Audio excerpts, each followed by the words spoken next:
Imagine that you're sitting in a classroom where the air feels watchful, not hostile, but alert. The tables are facing forward, the agenda's on the board. Then somebody raises their hand to speak. And right before they start to give their answer, they hesitate. The kind of answer that goes in a loop and quickly becomes a snake eating its own tail. You know the kind of hesitation I'm talking about here. It's those kind of responses that end with that upward inflection to imply that everything is a question. I don't know if it's right. I'm not totally sure, but I think maybe. And in that pause before the idea even lands, something happens. The room tightens. There's a general shift in posture. A teacher subtly smiles that implies that I'm being patient, but please hurry up because the bell's gonna ring in 4 minutes and I have 18 things to do today. What's being communicated in this moment is not content, it's relational information. It's the answer to a question every nervous system asks long before it can ask anything academic. Is it safe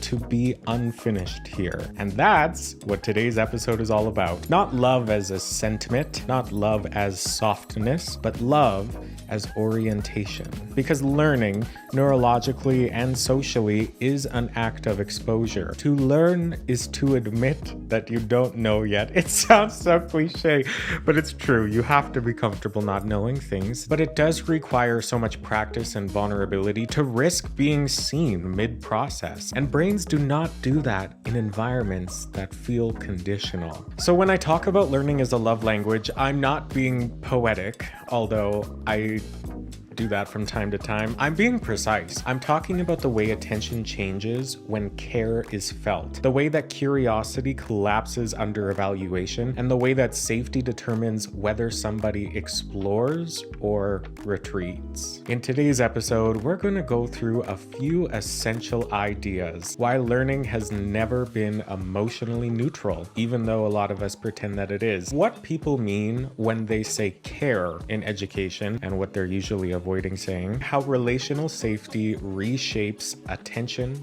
motivation, and risk, and finally, why creativity does not bloom under pressure to perform correctly. Let me just overcome an objection before it even happens. This is not an argument for teachers to be nicer. It's an argument for teachers to be truer.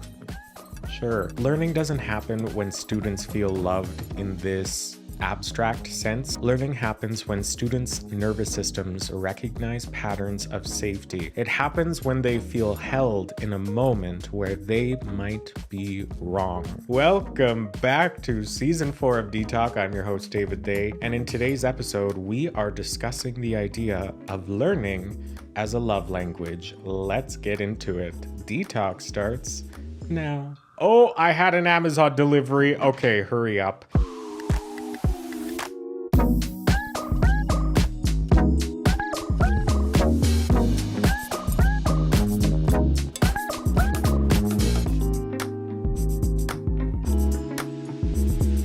Chapter 1. Learning was never emotionless. Learning is not a transaction. It's not compliance in exchange for grades. It's not silence in exchange for approval. Learning is a relational risk. It asks our bodies to soften, our brains to wander, and systems that are obsessed with control will always call that dangerous, unprofessional, or inappropriate. They'll call it weird, but what they're really reacting to is intimacy, because intimacy can't be standardized, and it can't be handled without crushing it under the weight of your grasp. So if this word, intimacy, within itself makes you uncomfortable, good. That may be your nervous system realizing it has been trained to brace instead of belong. We don't make learning safer by shrinking it.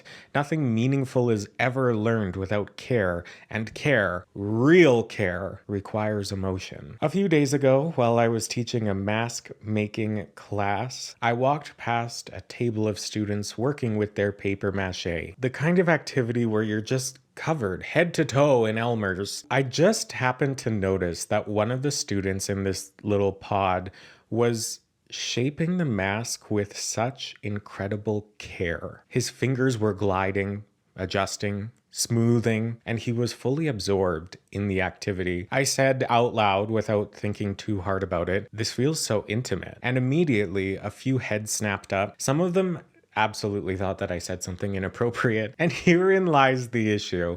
Intimacy is not synonymous with sex. Intimacy is proximity without threat. It's our nervous system saying, "I'm safe enough to stay right here." And we are biologically wired to achieve this kind of closeness between hands and materials, between people and ideas, between learners and the work in front of them.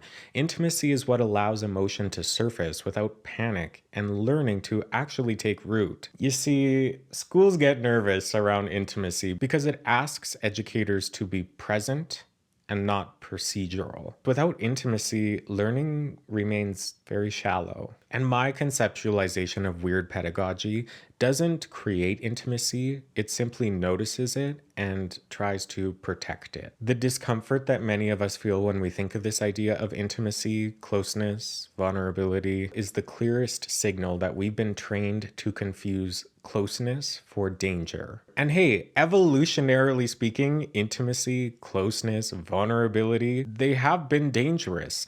The challenge here is to retrain our brains to accurately assess when we are safe.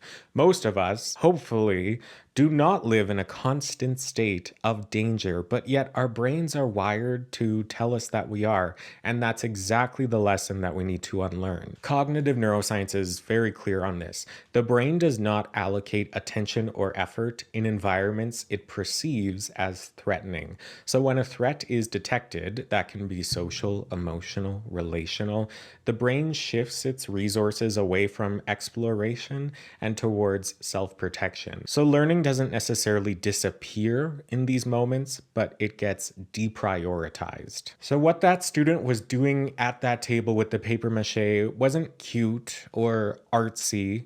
It was regulation, slow, tactile, focused work that kept his nervous system settled long enough for cognition to remain online. Research on embodied cognition shows that hands-on sensory engagement stabilizes attention and emotional processing, particularly in adolescents whose regulatory systems are still developing. Palmer argues that learning is inseparable from the quality of presence between teacher, student, and subject. When that relational field is flattened, knowledge becomes abstracted and fragile. Similarly, Britzman describes how schools police affect and deviation, attaching discomfort to individuals rather than the environments producing it. So when we panic at intimacy in classrooms, what we're really reacting to is a loss of control, not a loss of safety. Every single learning moment carries emotional weight: curiosity, confusion, pride, shame, relief, fear, interest, boredom. They are all the medium through which learning happens. Neuroscience doesn't support the idea that cognition runs first and then emotion follows. It shows the exact opposite. Our emotions continuously tag information with meaning, urgency, and value. So when a classroom treats emotion as disruptive, what it's actually doing is stripping learning of its relevance. That's why weird moments matter so incredibly much. Weirdness is often the emotional flare that signals something meaningful is happening. A laugh breaks out. Somebody hesitates before giving an answer. All of these moments feel charged because they are. And here's the quiet truth that many schools and educators simply refuse to say out loud. Emotional neutrality is not safer. It's colder, and my God, is it boring. When students sense that emotion is unwelcome, they don't become more rational, they become more guarded. They flatten themselves. They stop risking ideas. Educational psychology consistently shows that emotional suppression increases cognitive load and reduces our working memories. This means that those students are spending more mental energy maintaining themselves instead of actually learning. So when we're protecting intimacy, what we're really protecting is cognitive function. And that happens when we start protecting emotional signals. So saying your reactions matter. Your confusion matters. Your excitement matters. Your discomfort is data, not disobedience. And this is where weird pedagogy starts to become visible as a deliberate refusal to amputate emotion from learning in the quest for order. Before we talk about novelty, creativity, or attention, we have to be clear about this. Learning is emotional first. Chapter 2, What Love Means in a Learning Context. Love in learning is what neuroscientists call relatedness, a fundamental psychological need, right up there with competence and autonomy. When we feel connected to others in a classroom, our brains release oxytocin, reduce our threat responses, and open pathways for exploration, curiosity, and risk-taking. Let's go back to that example from the introduction. A classroom where a student hesitates to ask their question and a teacher glances at their watch, or maybe a group of students take the opportunity in a rare occurrence of silence in a classroom and start giggling or whatever. The nervous system of the student who is paused goes into standby mode and starts scanning the area for threats. Their brain is literally doing the math. Is it safe to risk this thought? Will this idea survive the group's gaze? Let's go back and reset the scene. The same student raises their hands, pauses, but this time the teacher leans in, not to correct, not to control, but to hold space and to listen to the silence. The student's pulse slows, their attention engages, and suddenly that awkward, incomplete question becomes a portal to understanding. That's relational safety in action. That's love as pedagogy. But love doesn't also mean sentimental permissiveness. This is one I continue to struggle with.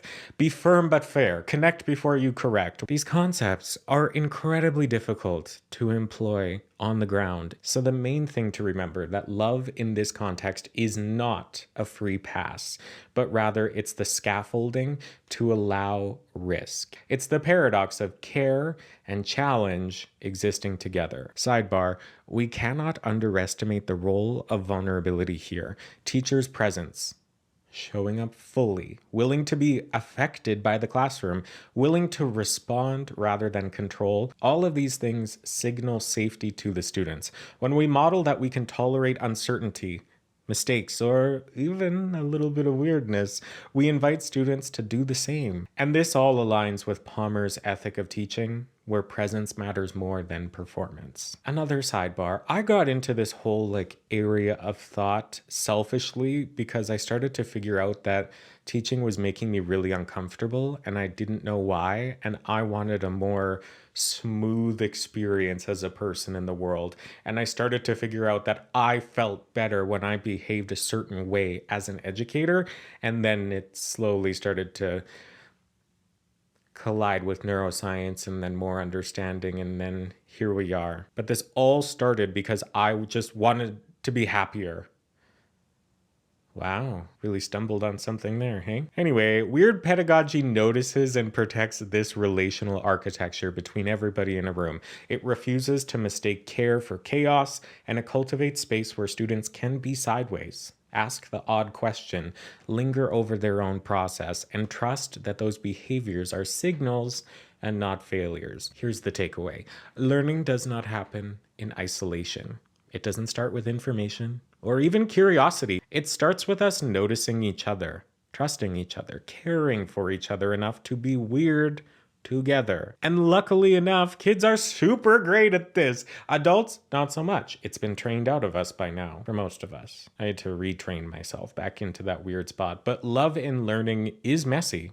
It's not standardizable, and it is absolutely essential. Moving on, chapter 3, oxytocin and openness. I keep doing the thumbs up. In chapter 1, we talked about how emotion and learning are intertwined, and chapter 2 was how love as pedagogy literally wires the brain for engagement. Now we're going to go over how oxytocin and dopamine interact, modulating attention, memory, and the reward pathways that make exploration feel safe and exciting. Because without relational context, curiosity becomes anxiety. And with it, curiosity becomes the rocket fuel of learning. Being curious is a biological signal. It's a cascade of chemicals, networks, and hormones that tell our brains, hey, It's safe to explore here. And at the center of this cascade is oxytocin, a neuropeptide that does more than make us feel warm and fuzzy. Although it does do that.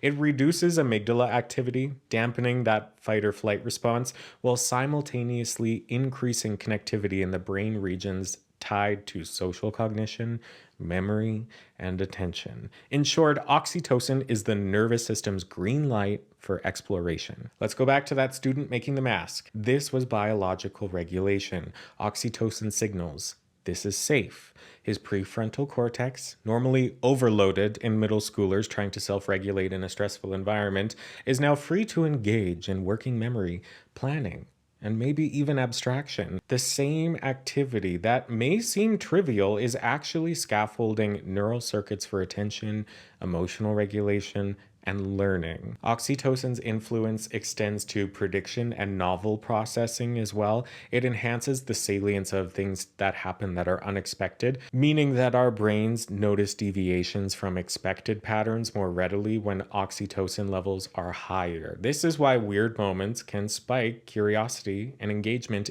if learners feel safe. So, in neurobiological terms, oxytocin modulates the amygdala, your fight or flight response, and the hippocampus, increasing exploratory behavior while tagging experiences with emotional relevance. And that needs to happen first so dopamine can reinforce learning in response to that novelty. So, you can't just be weird for weird's sake. I mean, you can. I'm not your mom. But it's only effective if everybody feels safe. When the brain's expectations are violated, dopaminergic pathways fire, signaling potential reward. But like I said, these reward signals are very context dependent. If the environment itself feels threatening, the same prediction error triggers stress circuits instead of curiosity. So oxytocin in this way really acts as a moderator. It allows us to experience surprise without panic, enabling attention and memory encoding rather than defense and avoidance. Weird pedagogy thrives right in this little sweet spot. It doesn't manufacture oxytocin, but it maintains the environments where oxytocin can flourish, letting curiosity naturally come out of the shadows. What's remarkable here is how relational and chemical systems converge. Oxytocin increases our social attention, and this means that our brains look for cues from other people to confirm safety. So in classrooms where trust is present, students can take relational risks, ask that weird question, propose a strange idea, or deviate from the script. This biochemical openness that I'm talking about here may seem fragile, but it's not fragile, it's adaptive. In other words, curiosity and openness are not just psychological states, they are physiological states. Learning is emotional, social, and chemical first, and cognitive second. That's why really smart people don't always make the best teachers, right? Whoever you just thought of right now. Yeah. Them. Protecting this oxytocin driven safety is neuroscience informed pedagogy. Weird moments are the neurobiological markers of engagement, signaling that the brain is noticing, encoding, and connecting. The challenge here that I face within all of this in the field is how subtle of the construction of this classroom culture is.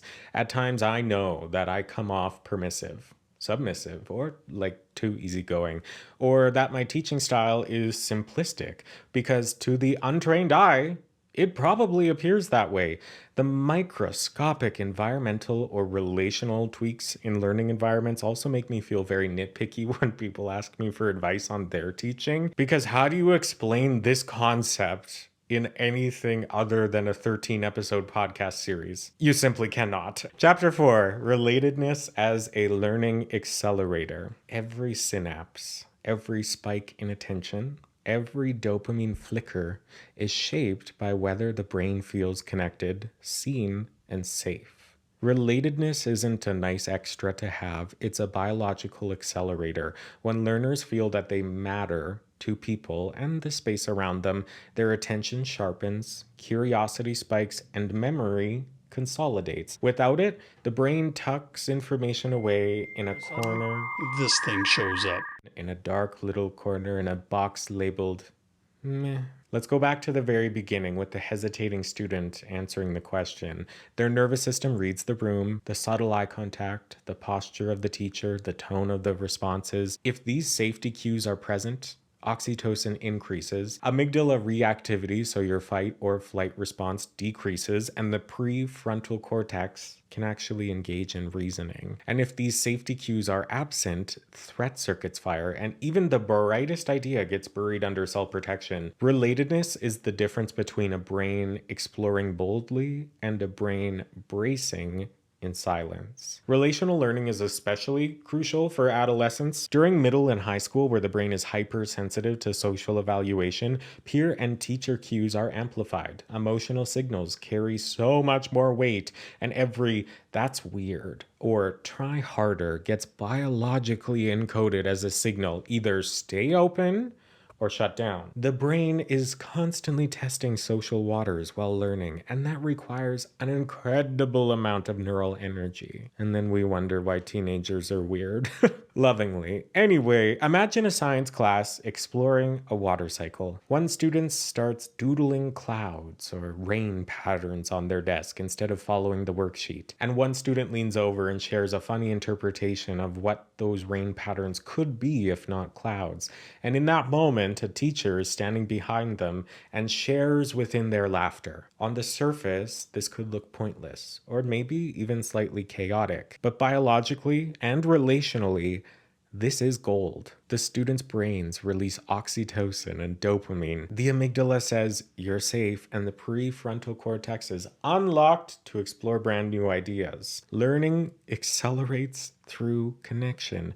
We simply have to notice these moments and protect this relational field instead of flattening it with strict adherence to procedure. I'm picturing somebody in my head every time I hear strict adherence to procedure. And research consistently shows that relatedness drives motivation and engagement. So Ryan and Desi's self-determination theory identifies 3 core needs for intrinsic motivation: autonomy, competence, and relatedness. Without relatedness, even autonomy and competence struggle to flourish. And neuroscience confirms this. When relational safety is present, the default mode network and ventral striatum interact. All you need to know for this context is that the default mode network is good. We want that. And when that happens, it enhances creativity, imagination, and integrative thinking. So the brain literally weaves relationships into knowledge, and emotion becomes the loom. Feels like an archaic metaphor, but I'm gonna keep it. The takeaway here is that relatedness is not optional. It's neurobiological scaffolding. Learning is amplified not just by instruction, but by the quality of the connections surrounding that instruction. And these social and emotional signals are the primary vectors for cognition. Okay, let's wrap up everything we've talked about in this episode in a nice little bow. We've been talking a lot about the why of learning: emotion, curiosity, intimacy, connection.